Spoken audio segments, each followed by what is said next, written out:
Sejam bem-vindos a mais uma edição do Conexão Ibérica. Este é o seu programa semanal, onde falamos sobre tudo o que aconteceu nos últimos 7 dias em Portugal e também em Espanha. Para mais um programa, tenho comigo o meu colega Paulo Gonzalez. Olá, Paulo, tudo bem? Todo bien. Quais é que são as notícias da semana? Bueno, la primera, en clave editorial, analizo la derecha portuguesa que pacta con un endurecimiento de la ley de extranjeros con Chega. En segundo lugar, Castilla y León y la región norte de Portugal defienden participar en la gestión y diseño de los fondos europeos. Y por último, el concierto Iberoamérica en Sinfonía que celebra los 20 años de la SEGI y el Día de Iberoamérica. Então, claro, vamos então começar com este endurecimento da lei para os estrangeiros. Ao dia de ontem, e comparado com a altura que estamos a gravar, houve uma coisa aqui em Portugal que é o Estado da Nação, onde se bateu vários temas, incluindo esta lei dos estrangeiros que uniu toda a direita, certo? Así es, y bueno, es la novedad de la nueva legislatura, donde se ha normalizado a la extrema derecha y donde se va a ir pactando según convenga hacia un lado y hacia otro. Sabemos que hay cosas que probablemente administrativamente hay que regular en cuanto a la inclusión, ¿no? O a la adhesión a la nacionalidad o al trabajo dentro de Portugal por parte de extranjeros, pero sí que es verdad que el mensaje que se lanza es bastante peligroso, ¿no? Con este voto del centro derecha y de la ultraderecha, ¿no? En la modificación de la ley de extranjeros que limita la reagrupación familiar de migrantes, ¿no? Y especialmente va a afectar a ciudadanos lusófonos, lo que puede tener algún tipo de reacción en la cumbre que se celebrará hoy, en el momento que estamos grabando esto, es decir, que en el próximo Conexión Ibérica a través del digital, pues iremos informando de todo lo que ocurre en esta cumbre. Algo nos comentarás tú, pero evidentemente va a ser una cumbre bastante calentita entre algunos aspectos, estos de restricción, ¿no? De la circulación dentro de la CPLP, de la CPLP hacia Portugal. Y veremos también porque habrá una discusión que se ha postergado, que es la de la ley de nacionalidad, que será en septiembre y quizá ahí Brasil valore aplicar algún tipo de reciprocidad, ¿no? Entonces, la ley de reforma de extranjeros modifica los requisitos de residencia y especialmente está enfocada para actividades altamente cualificadas, ¿no? Limita también esa posibilidad de reagrupar, ¿no? La abrirá si son menores de edad y si han entrado legalmente, especialmente con temas de alta cualificación. Se endurecen las condiciones con los temas de medios de subsistencia, ¿no? Que tengan recursos estables y regulares y también el aprendizaje de la lengua portuguesa y principios y valores constitucionales, ¿no? Y bueno, pues este debate que por un lado puede tener sentido regular todo ese crecimiento poblacional, pero también es verdad que si se pasan de frenada y endurecen demasiado, puede llegar a un punto en el que, bueno, tengan que dar explicaciones PSD y Chega en el sentido de que puede estancar la población portuguesa o incluso reducir en los próximos años si tiene todos estos efectos que se pretenden, ¿no? Y puede tener también consecuencias económicas y geopolíticas. Del mismo modo que estamos viviendo estos debates del otro lado de la raya y hemos visto con toda la crisis de Torre Pacheco, todo el tema de la criminalización, las redes sociales, etcétera, ¿no? Y entonces, en ese sentido, lo que comento, y lo comento también en cada editorial, es decir bueno, que habría que pensar también, si damos estadísticas, en el porcentaje de delincuentes extranjeros sobre la población extranjera en general. Ahí veríamos que es un porcentaje insignificante, ¿no? Entonces, bueno, y aquí comento otra cosa, que también en mis estudios sobre Brasil comento que a principios del siglo XX en Río de Janeiro había una parte de los españoles que tenían fama de ladrones de baja estofa, ladrones de calle, y bueno, y eso también hay que ponerse en la piel de por qué, si una minería muy escasa comete delitos, por qué tiene que contaminar a personas que han sido honestas desde el momento uno que han pisado ese país. Es decir, que yo creo que hay que diferenciar entre las personas que delinquen y las que no delinquen, ¿no? No te tienen que meter en un grupo de por sí. La policía, los estudios sociales y tal, pues podrá analizar diferentes perfiles, etcétera, pero no necesariamente eso se tiene que hacer como una forma de razón política para criminalizar, ¿no? También comento otra cosa que es el tema bueno, para terminar el tema de Murcia, se ha detenido a las personas que atacaron al hombre, al vecino de Torre Pacheco y también a la persona que ha hecho la campaña digital de la cacería, ¿vale? Entonces eso ha tenido un final feliz, ¿no? Y bueno, también por otro lado hay que decir que la comisaria María Luis Alburquerque ha iniciado una investigación al gobierno español sobre poderes ilimitados a la hora de interferir la OPA de el BVA al Banco Santander, perdón, al Banco Sabadell. Y yo lo que sugeriría es que también tendrían que investigar las amenazas que hubo por parte del gobierno portugués contra CaixaBank para que no comprase Novo Banco, ¿vale? Esto en clave editorial. Agora vamos passar para o nosso próximo tema e que vamos, como é que eles querem gerir os fundos do PRR de forma não central, não de governo, mas neste caso das comunidades, uma aí no lado de Espanha, outra no lado de Portugal. Bueno, pues la Castilla y León y la región norte de Portugal defienden participar en la gestión y diseño de los fondos europeos, ¿no?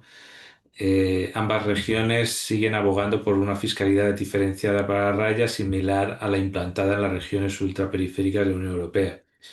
Bueno, hay que decir que, claro, no es equiparable una cosa y la otra en el sentido de Castilla y León y región norte de Portugal no tienen las mismas competencias, no tienen los mismos poderes, aunque sí que es verdad que probablemente ahora con el cambio de gobierno central de Portugal, pues sí que los nuevos dirigentes, intuyo yo, pues tendrán una línea pues mucho más acorde entre el PSD, ¿no? y el PP, ¿no? Y eso pueda impulsar estas relaciones transfronterizas, ¿no?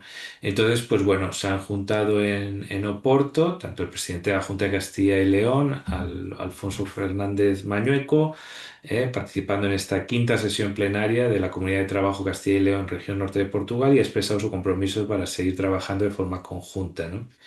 Por el lado de Portugal ha participado el presidente de la Comisión de Coordinación y Desarrollo Regional del Norte de Portugal, Antonio Cuña, y han suscrito una declaración conjunta para tener, ¿no? esa política de cohesión, ¿no? Para tener una posición común y un papel determinante en las zonas fronterizas, ¿no? Y bueno, se ha actualizado ese convenio de cooperación transfronterizo, se ha pedido mejorar la atención en las zonas rayanas, ampliar la declaración del Patrimonio Mundial de las médulas para el paraje portugués de Tres Minas. eh, la voluntad, ¿no? Ha expresado Mañoco la voluntad de que su voluntad de que la región norte de Portugal participe de la estrategia turística integral Ruta Raya Ibérica, que esto lo expresó en aquel plan socioeconómico de la raya. Y bueno, Castilla y León, y como digo, y región norte de Portugal quieren una fiscalidad diferenciada para poder desarrollar esas partes vacías y nada, y también finalizar la autovía del Duero entre Zamora y Portugal, ¿no? Con la variante internacional de Río Nor. También estudiar la alta velocidad Oporto-Braganza e impulsar la conexión de Salamanca-Aveiro a través de Fuentes de Oñoro. E agora, para terminar, fala-nos deste concerto muito especial. Pues sí, es un concierto donde bueno, se celebran 20 años de Iberoamérica en sintonía, que se llama así, y bueno, el secretario general de la SEGIP, ¿no? La Secretaría Iberoamericana, pues ha destacado que ese concierto en Madrid es un reflejo del talento, la juventud y la excelencia que caracteriza a la comunidad, ¿no? Se han juntado los 20 años con el Día de Iberoamérica, que siempre se celebra pues todo 19 de julio, que es el día que se constituyó este sistema de cumbres que después evolucionó en una Secretaría General, que su sede está aquí en Madrid, tiene un grupo de funcionarios y una serie de coordinaciones con diferentes organismos sectoriales. Y entonces esa doble celebración se ha hecho, bueno, unos días antes en el Auditorio Nacional de Madrid y bajo la dirección de Ariel Britos y Claudia Rieiro, con intérpretes de la Orquesta Juvenil Nacional de Sodre. Y bueno, pues cantó el himno de Iberoamérica que existe, también una pieza de Montevideana y la suite española de Isaac Albéniz, ¿no? Entonces, pues bueno, y después también se ha conjugado con otros tipos de ritmos más juveniles, que siempre se intenta integrar, ¿no? La juventud en este tipo de eventos. Hasta aquí mis tres temas, ¿cuáles han sido los tuyos? Bem, começamos com a cimeira da CPLP que está a acontecer em Bissau. Passamos para uma lei que vai entrar em vigor em 2026, aí para as estradas espanholas, mas que os automobilistas portugueses podem não seguir. E para terminar, continuamos a falar sobre a Guiné-Bissau e Moçambique, que vêm duas das suas pérolas naturais inscritas como Património da Humanidade pela Unesco. Bueno, pues vamos con esa cumbre de CPLP que advertimos a nuestros espectadores que simplemente las sensaciones previas a la cumbre lo contaremos en el siguiente Conexao o en un vídeo especial o lo que sea y en nuestro digital las conclusiones de esa cumbre. Pero bueno, ahora son las expectativas y el caso es que hay una serie de conflictos simultáneos, y donde se dará un debate probablemente intenso y donde no estarán muchos jefes de Estado ni de gobierno. Para empezar, no estará ni Luis Montenegro ni tampoco el presidente de la República, Marcelo Rebelo de Sousa. Exatamente. Então, a CPLP é composta por 9 Estados, como se sabe, e cada um dos Estados tem a presidência rotativa desta organização durante 2 anos. O início desta presidência é marcada por uma cimeira. Ao dia que estamos a gravar, dia de hoje, dia 18 de julho, está a acontecer em Guiné-Bissau, na cidade de Bissau, uma cimeira da CPLP que marca então o início da presidência da Guiné-Bissau, que é encabeçada por Umaro Sissoko Embalo. Bem, Sissoko Embalo já se mostrou muito orgulhoso em assumir a presidência desta organização, que descreve como muito importante e que nestes 2 anos quer que ela passe só de palavras para atos. E também diz que é um orgulho que o seu país volte a ter a presidência da CPLP. A última vez que teve esta presidência foi já no remoto ano de 2006. Já vamos em 2025, já passou algum tempo desde a última cimeira na Guiné-Bissau. Bem, só que ainda antes do início desta cimeira, muito se falou sobre a presidência guineense. Começando com Sissoko Embalo, que tem participado nestas celebrações dos 50 anos de independência de vários países. O último foi São Tomé, onde teve ao lado de Marcelo Rebelo de Sousa. Disse que esperava a participação de todos os chefes de Estado e do governo dos diferentes países. Apenas tinha a confirmação de 2. São Tomé, onde tinha estado, e Timor-Leste, aquele longínquo país da Ásia que também fala português. Bem, a verdade é que hoje se vai realizar esta cimeira e Portugal não está a ser representado já pelo Ministro de Estado e dos Negócios Estrangeiros, Paulo Rangel. Nem Marcelo, nem Montenegro decidiram viajar para Bissau. Bem, neste caso, Paulo Rangel já anunciou que várias coisas, desde que uma das coisas que se vai discutir é a equiparação dos cursos, neste caso de medicina, os cursos de saúde em todos os países da CPLP, porque aqui em Portugal chega um médico, sei lá, do Brasil com um curso em medicina e tem que fazer equivalências aqui em Portugal, então vai discutir a possibilidade de o médico chegar a Portugal, e quem fala Portugal fala em qualquer país da CPLP e poder trabalhar logo com o seu título. E também da mobilidade, isto ainda voltando ao tema que discutimos sobre o endurecimento da lei para os imigrantes em Portugal. Paulo Rangel disse que a mobilidade na CPLP era um estandarte, vamos assim dizer, para o governo de Lisboa. Voltando a Sissoko Embalo, que dizia esperar com a participação de todos, não vai ter a participação de todos os chefes da CPLP, disse que pretende que a sua presidência tenha como pontos de foco dar mais prestígio no lado da CPLP, no outro dar maior fortaleza alimentar aos diferentes países, porque como infelizmente também sabemos, tirando Portugal e o Brasil, no restante da CPLP ainda temos várias carências alimentares, então Sissoko Embalo pretende também lutar contra este aspecto. Só que, infelizmente, a Guiné-Bissau é muito falado, este governo de Bissau é muito falado sobre factos diferentes e que todos vemos nos meios de comunicação, desde que a Assembleia Nacional foi dissolvida em 2023, ainda não voltou, algo que Moçambique já lamentou que isso não tenha acontecido, já que dizem que é um retrocesso democrático. Supostas perseguições estão a ser feitas contra dissidentes, pessoas que falam contra Sissoko Embalo, não só dentro do país, mas também fora. Há casos reportados aqui em Portugal.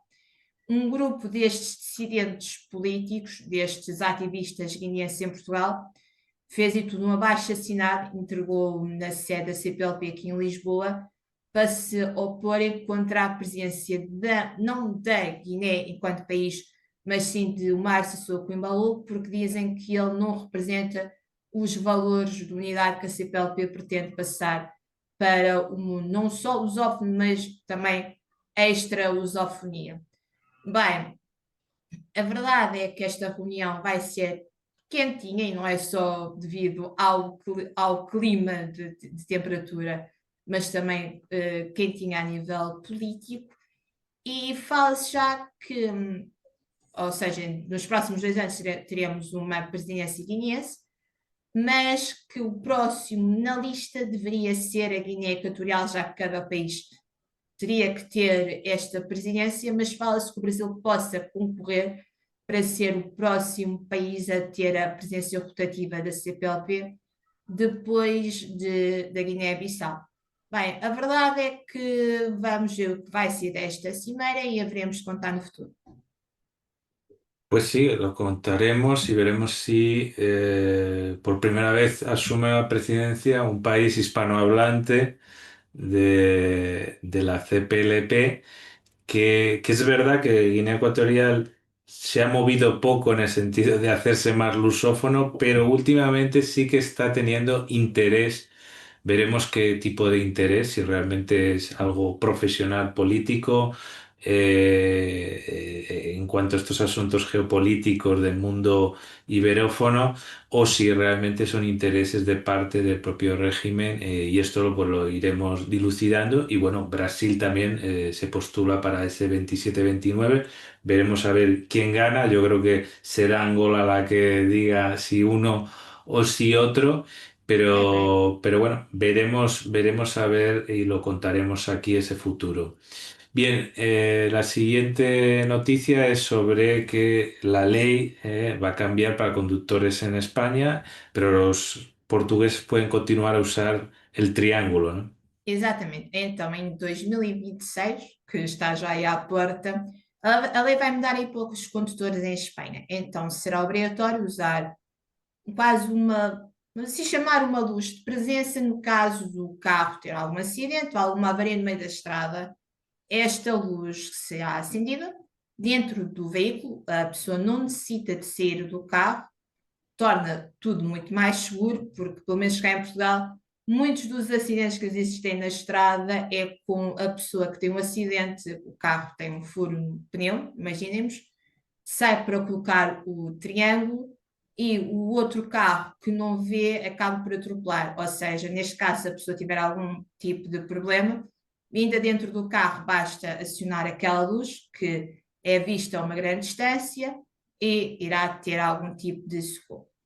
Bem, esta lei vai entrar em vigor em Espanha já em janeiro de 2026, mas os condutores portugueses vão ser algo, vamos assim dizer, poupados. Segundo o ACP, que é o Automóvel Clube de Portugal, os portugueses que circulam em Espanha, como todos nós sabemos, são vários, desde pessoas que moram na Raia e por alguma coisa vão à Espanha trabalhar, ou a consultas, ou pessoas que transitem para outros países europeus e que passem por Espanha, os portugueses não terão que ter esta luz obrigatoriamente. É aconselhável, já como esta luz também já é aconselhável aqui em Portugal, mas se quiserem continuar a usar o velhinho triângulo para sinalizar algum tipo de problema, podem o fazer, basta circularem com um carro de matrícula portuguesa. Ou seja, terão que seguir a lei espanhola se por acaso alugarem um carro num concessionário em Espanha ou tiverem um carro com matrícula espanhola, como é óbvio, não vale, tipo, se viverem em Espanha, têm que seguir a lei espanhola. Agora, se por alguma coisa transitarem em Espanha, mas com carro português, poderão continuar a seguir a lei portuguesa, a usar o triângulo, mas é aconselhável que usem esta, chamar help light, esta luz de apoio. Bem, outra coisa que os condutores, especialmente aqueles da fronteira portuguesa, estão a temer algo que se fala que a redução ou a proibição de entrada de carros a diesel em várias cidades espanholas, algo que no caso dos portugueses iria possibilitar vários de entrarem dentro das cidades. Cerca de 4 milhões e meio de carros em Portugal ainda são a diesel. Os carros em Portugal, o parque automóvel português ainda é bastante idoso, vamos assim dizer, tem já 14 anos de vida cada um dos carros, ou seja, seriam retirados de várias cidades. Bem, mas a verdade é que aqui em Portugal também já estão a ser retirados. Na Baixa de Lisboa há certos tipos de carros, aqueles carros mais velhos não podem circular e o mesmo poderá começar a ser feito em Espanha. Só para terminar, e já que estamos a falar de mobilidade e de carros e dessa coisa toda, ser um estudo em que aponta Portugal como o país da Europa que menos usa transportes públicos. E só para terminar, isto é uma queixa pessoal. Se calhar usaria-se mais transportes públicos se houvessem mais, não de hora a hora, e não cheios para a praia. É só esta pequena queixa que queria deixar.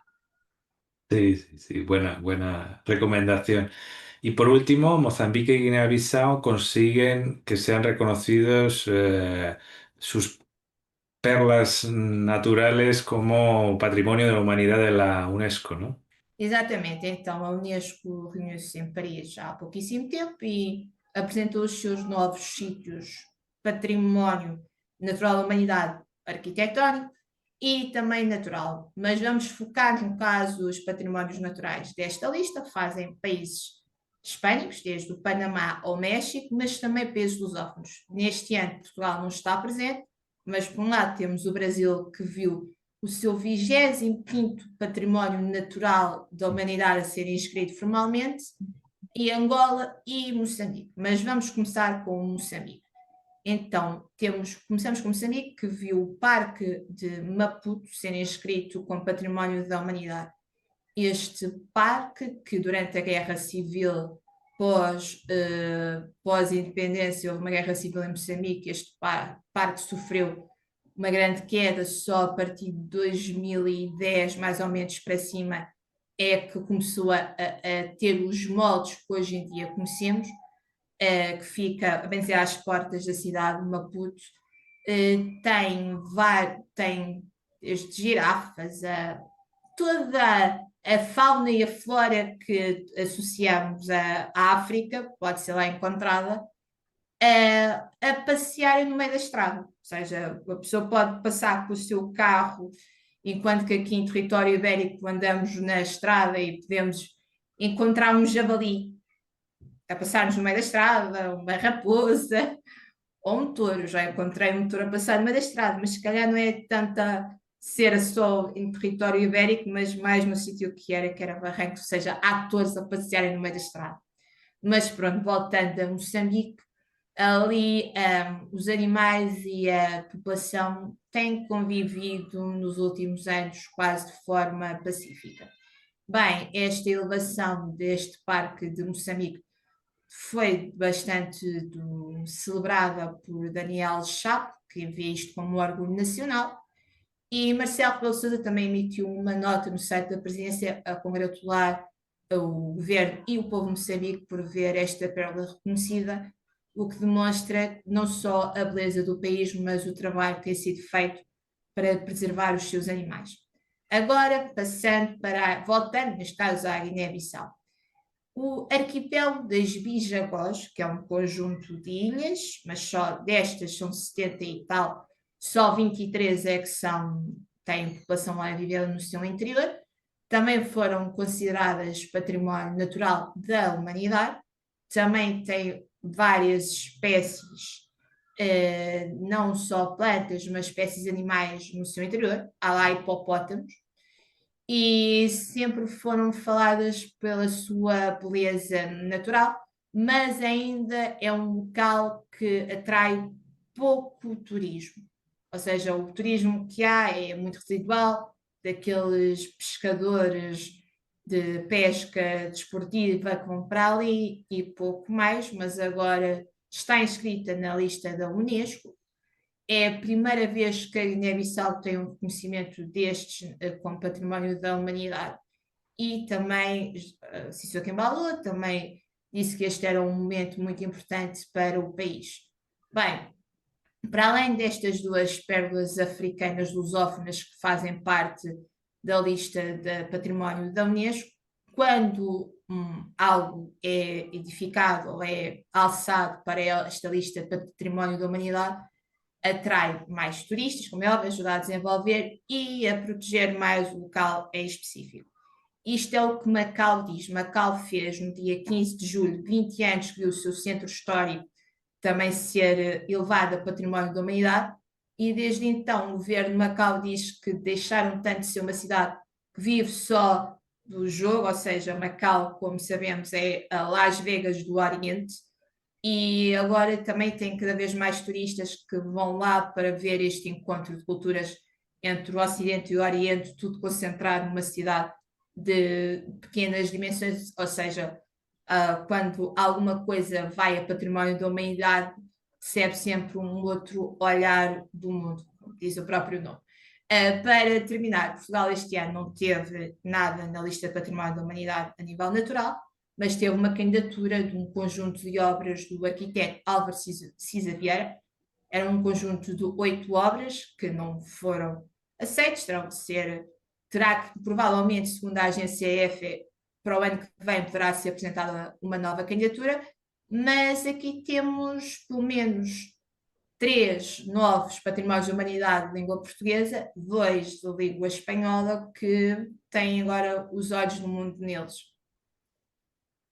Muy bien, pues estaremos muy atentos y recomendamos que viajen todos estos sitios tan especiales para nuestros espectadores. Y hasta aquí el repaso semanal de las principales noticias de España y Portugal, del mundo lusófono y hispanófono. Ya sabéis, nos podéis encontrar en redes sociales y YouTube. Hasta la próxima.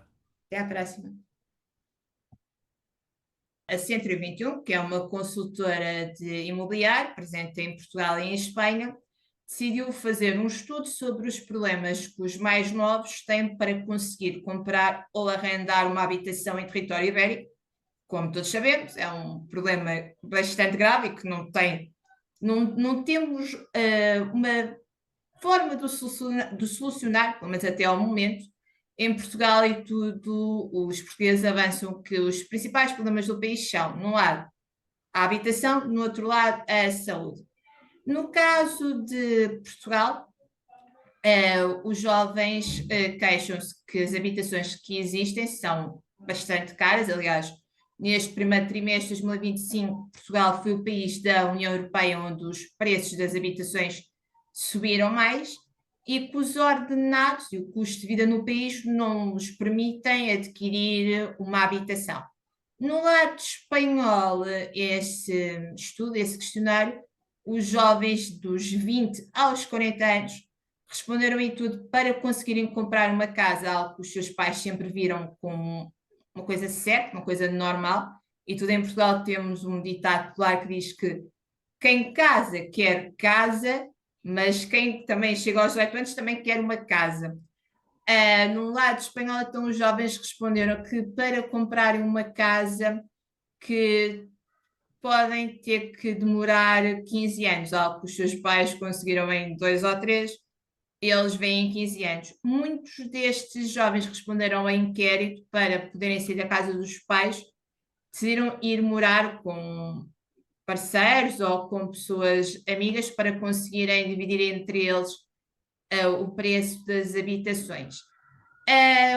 Continuando a falar sobre Portugal e sobre o problema das habitações, e tudo houve recentemente mais uma manifestação onde houve uma participação massiva dos mais novos, onde eles pediam mais apoios para adquirirem casas, mais com participações do lado do Estado, elas existem, mas são consideradas poucas, ou seja, nos dois países os apoios estatais não são vistos como necessários ou suficientes para que os jovens possam deixar de ser uma geração adiada. É verdade que somos a geração mais qualificada dos últimos, provavelmente dos últimos 60 anos, mas também uma geração que não conseguiu ainda o mesmo que os pais, e muito devido a este facto de não conseguirem comprar uma casa. O Bloco de Esquerda, que é um governo, é um partido, neste caso, como o próprio nome diz, de esquerda, lamenta que o atual governo de direita esteja mais preocupado em arremeter contra imigrantes ou falar sobre questões de segurança e não tentar encontrar uma forma de que todos tenham acesso a uma habitação digna. Só para terminar, e já que há bocadinho estávamos a falar sobre o 25 de Abril, um dos objetivos da Revolução dos Escravos em Portugal era que todos os habitantes de Portugal tivessem casas dignas. Não sei se alguma vez viste imagens de Portugal há 50 anos atrás, na área da Grande Lisboa, onde hoje em dia vemos prédios, construções de luxo, haviam bairros de lata, zonas sem acesso de eletricidade, esgotos, água, etc, etc. Hoje em dia muita coisa mudou, como é óbvio, hoje em dia já temos um país coberto pela luz e pelos cuidados mais básicos, mas por outro lado temos pessoas que aos 40 anos ou aos 50 não conseguem sair da casa dos pais devido ao ordenado que têm, não conseguem pagar uma casa. Logo, uma das propostas é que as habitações que apareçam no mercado tenham uma renda ou tenham um valor que seja compatível com o custo de vida daquele país, porque nada vale vir num país onde as pessoas têm um ordenado mínimo de 600 euros e uma casa custe 20 mil. Mas é uma casa que vai ser vendida não a alguém que viva naquele país, mas a alguém que venha de fora para passar uma reforma ou para os expats, que se fala tanto aí no lado de Espanha, ou seja, os portugueses e espanhóis não podem sofrer do seu próprio país. E acabei de ser muito revolucionária aqui. Sin duda, yo creo que una de las claves es que va a tener que volver a algún tipo de construcción y en una versión más sencilla y probablemente por encima de ciertas regulaciones, ¿no? Para que haya casas suficientes para todos, ¿no? Y el problema, como siempre, va a ser cómo construir barato y de dónde sacar el dinero, ¿no? Pero habrá que Atualmente já priorizar. se está a fazer, muito também devido a este PRR, este plano que veio depois da Ujú, Covid-19, estão-se a fazer várias casas, atualmente estão em construção, tenho tudo aqui perto de mim, ujú, vários blocos em construção para, supostamente serão para rendas acessíveis, rendas que começam a partir de 50 ujú. euros. Muy Mas bien. também já ouvi uma vez uma consultora imobiliária a dizer que a crise que houve aqui em Portugal em 2011 fez muita coisa parar, incluindo a construção civil, só que a população, em vez de parar, tentava crescer. Logo, não temos o mesmo número de casas para o mesmo número de pessoas, e é um problema que, no caso português, ainda pode demorar um bom par de anos a ser resolvido. Muy bien, pues estaremos atentos porque este tema va a ser recurrente. Bien, ahora pasamos a la visita que ha hecho Luis Montenegro, en este caso no en calidad de primer ministro, sino como líder del PSD, a su colega ibérico, ¿no? Al Congreso del PP para apoyar a Alberto Núñez Feijóo. exatamente, esta foi não uma visita como Primeiro-Ministro de Portugal, mas uma visita como líder do PSD, o maior partido de direita de Portugal, tem como congénere neste lado do espectro político o PP. E foi isso mesmo que Luís Montenegro quis reforçar neste congresso que o PP teve esta semana, também no domingo aí em Madrid, que teve como anfitriã Isabel Dias Ayuso, mas o objetivo do Congresso era que o partido, a gente em Portugal usa muito o termo serrar fileiras em volta do seu líder, neste caso, Alberto Núñez Ferró. Tirando Luís Montenegro, só houve outra figura internacional, que era o líder do PP, Partido Popular Europeu, que foram os únicos estrangeiros que participaram no Congresso. Montenegro, temos de dizer que é amigo de Núñez Ferró, quando ganhou a sua primeira eleição aqui em Portugal, o líder do PP foi para aí uma das primeiras, com mesmo a primeira figura internacional a ligar para lhe dar os parabéns. Falou-se mesmo e tudo num congresso que unisse estes dois partidos de direita, que são os dois maiores do território ibérico.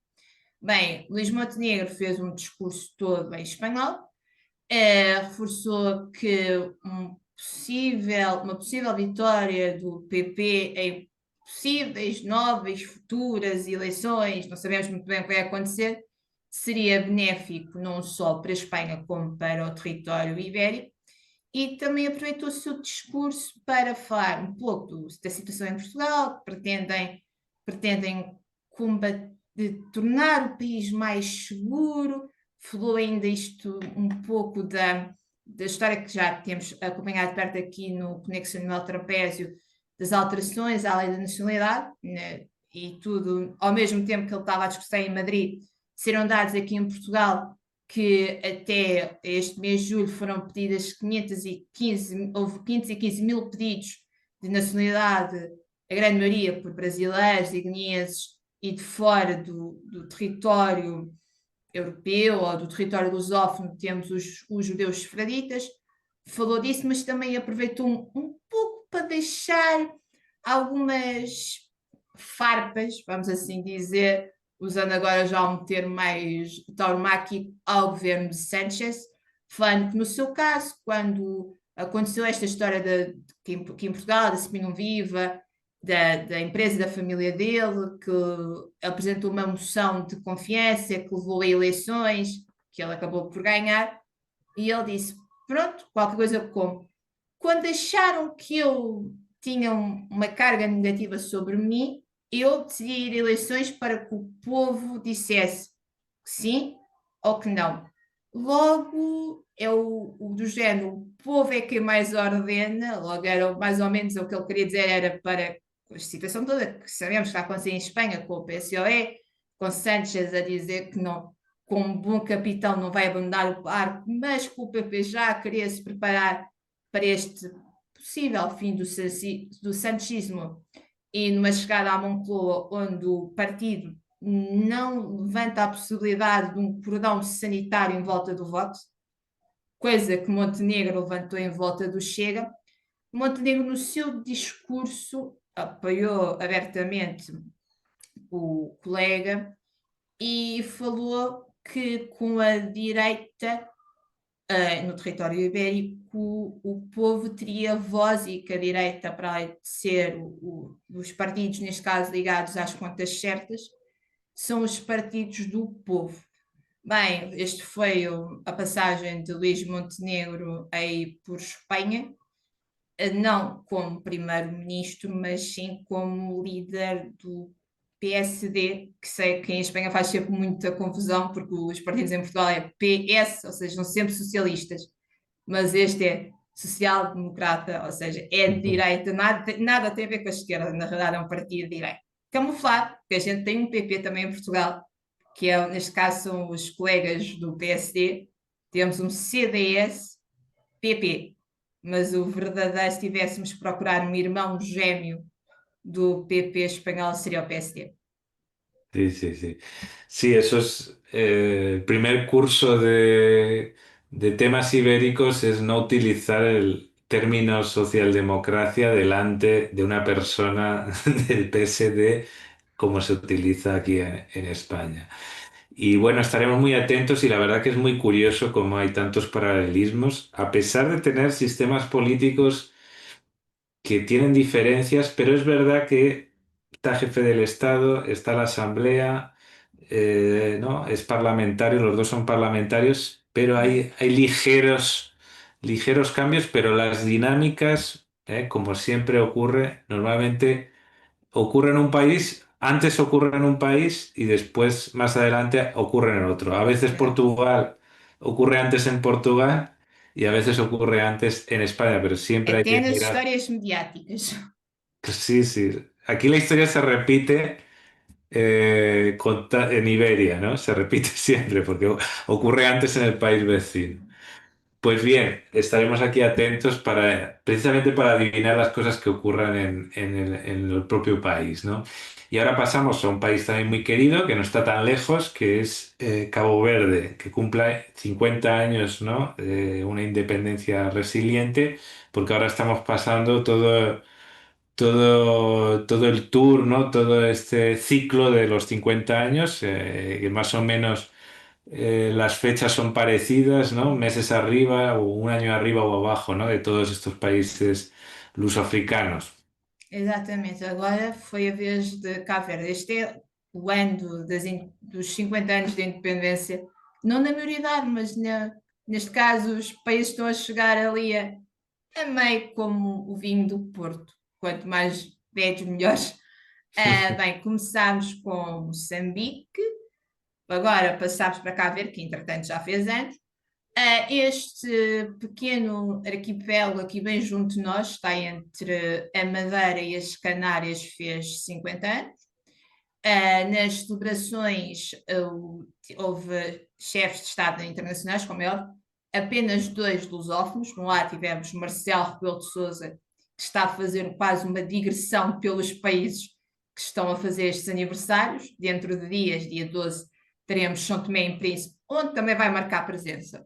E provavelmente também irá a Angola para o fim do ano, isto já que se está a despedir do Palácio em Beleza, em Cabo Verde. Para além de Marcel, tivemos o presidente da Guiné-Bissau, o Mário Sissoko e o Embalo, que participaram nestas celebrações, que começaram com uma deposição de uma coroa de flores no memorial a Amílcar Cabral. Amílcar Cabral foi quem decretou, ou quem proclamou, vamos assim dizer, se calhar melhor, a independência há 50 anos atrás, no estádio onde as celebrações aconteceram. Esta proclamação teve contornos engraçados, porque quem conhece mais ou menos o que aconteceu na Guerra Colonial sabe que os sítios onde a guerra foi mais violenta foram a Guiné, Moçambique, Angola também, que os arquipélagos, tanto de São Tomé como de Cabo Verde, havia presença militar, mas os militares iam ali quase de férias, porque o confronto não foi tão violento como foi nos outros sítios. E quando Cabo Verde decidiu proclamar a sua independência, mandou um fax a Lisboa com literalmente a explicar como iam fazer. Vamos fazer assim, assim, assim, assim. E Lisboa aceitou toda a ideia do governo de Cabo Verde. Bem, nestas celebrações dos 50 anos num país resiliente e visto como um exemplo no continente africano, é de longe dos PALOP, é o país não só geograficamente, mas como culturalmente mais próximo de Portugal, o país da amor à mesa. Talvez um dia explique mais o que é, mas é quase uma forma de viver Cabo Verde, como temos aqui em Portugal, fado. Não é só quase um estilo musical, mas uma forma de vida. Bem, e nestas celebrações, Marcelo Rebelo de Sousa teve não só com a comunidade portuguesa no arquipélago, mas também admitiu sentir-se muito contente por ver o país já a atingir mais este aniversário. Tanta coisa se passou, o país teve grandes melhorias, mas a verdade é que os jovens ainda olham para o imigrar, para o sair para Portugal, para a Espanha, porque o presidente de Cabo Verde, antes destas celebrações, fez uma visita a Portugal para participar num festival que é o MED, no sul do país, e depois teve ainda a Conferência de Sevilha, E há outras zonas do mundo com uma grande comunidade de cabo-verdianos, como é o Luxemburgo ou mesmo os Estados Unidos, e os jovens, o seu país melhorou consideravelmente bastante, também muito graças ao turismo, que tem dado um grande impulso ao país. As mulheres também têm, as mulheres em Cabo Verde têm um papel distinto, porque têm aquele papel quase de matriarca, ou seja, são quase podem não ser aquelas que levam o dinheiro, mas são quase elas que dão o rumo para o sítio em que a família deve ir. Bem, neste aniversário foram relembrados, foi relembrado o percurso que este caminho fez, que este país fez, o percurso que tenciona fazer. Houve discursos não só dos políticos cabo-verdianos, mas também dos convidados internacionais. No meio desta comitiva internacional também havia representantes da Assembleia Regional da Madeira, já que são os seus vizinhos mais próximos. Houve também momentos culturais. E agora, depois de Cabo Verde ter feito 50 anos, chega a vez de São Tomé e Príncipe, vai fazer 50 anos muito, muito, dentro de pouquíssimos dias. E São Tomé e Príncipe também tem uma história curiosa que podemos avançar.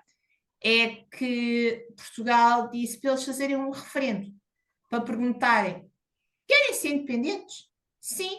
Não? Talvez.